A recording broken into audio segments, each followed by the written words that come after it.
Let's go to other issues. Work from home. I tell you what, 24 hours on.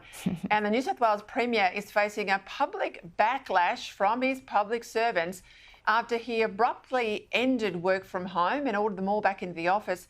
Some of them are even planning to boycott businesses, so force them back into the city, but they're not going to get their coffee from city businesses, they say, as punishment somehow for the Premier. I don't understand this one. Peta Chris Minns' own uncle, he's a senior executive in the Department of Health. He's against the move. He says to his staff the mandate won't affect their work from home arrangements, so stay at home. Others in departments have been told they won't be affected either. So what, a decision by the Premier now means nothing? Well, it sort of seems that way, doesn't it? It seemed so dramatic when he announced it the other day. You know, tens of thousands of workers would come back into the city. But what we need to recognise here, which I frankly don't understand, what started as an emergency measure somehow became a job entitlement. You know, in the 2.5 years since the pandemic ended, and you saw Jacinta Allen down here in Victoria talking about, well, we're not going to change the rules. We're going to let people keep working from home, even though it has such a massive and dramatic effect on the economy, especially in Victoria, which is, you know, close to bankrupt, not hitting any of the measures in terms of productivity or anything else.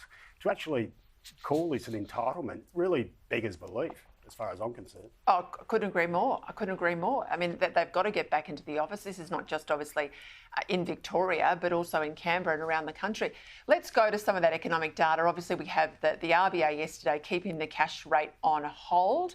They are still concerned about inflation being above target. We know it's close to 4%, and of course their target band is a lot lower than that. Michelle Bullock says part of the problem, Trudy, government spending. That's why inflation's higher than it needs to be. The Treasurer, though, well, he disagrees.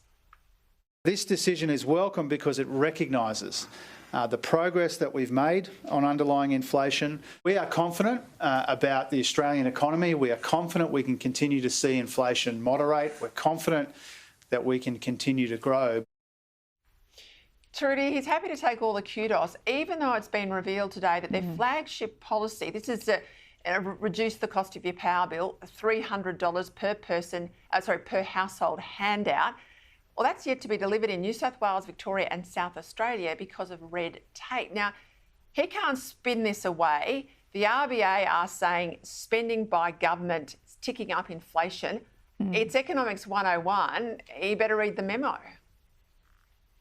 Well, it's not just the federal government in the RBA sites, though. I'd point out that states are spending like crazy too, particularly in Queensland ahead of that election. That energy rebate you got from the federal government, in Queensland you also got an extra $1,000 on top of that. So the states are making the situation worse as well. As for the politics, it's really fascinating to see Jim Chalmers now publicly disagree with direct comments from Michelle Bullock, his hand-pointed RBA governor. Today he was put to him on radio this explicit quote that she had said about the economy being too hot, and his answer was, well, I don't accept that and I don't agree. But we are getting into the pre-election cycle, and I think we're going to see a little bit more distance now between the Treasurer and the RBA, particularly if we do see rates go up before the election, heaven forbid.